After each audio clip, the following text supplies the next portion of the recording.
لاہور کے شہریوں کی آواز سٹی ون نیوز لاہور 13 دسمبر کو مینار پاکستان میں ہونے والے تاریخی جلسے کے حوالے سے مسلم لیگ نون کے کارکن N128 PP 155 کے MP ملک غلام حبیب اوان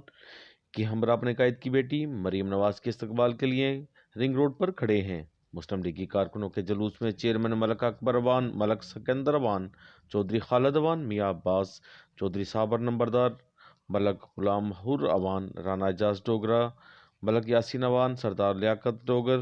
حاجی اعظم اوان، رانا اعظم ڈوگرہ، ملک یاسین اوان، ملک عارف اوان، ملک میاں نسیم، حاجی امداد حسین، ملک علیم مجید اوان، چودھری آصف امین و دیگر بھی موجود ہیں۔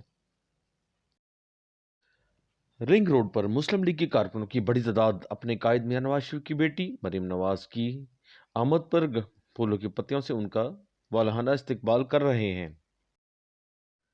کیمرہ مین اسلم ابراہیم کے ساتھ Arshad Ali Ansari, city one news Lahore.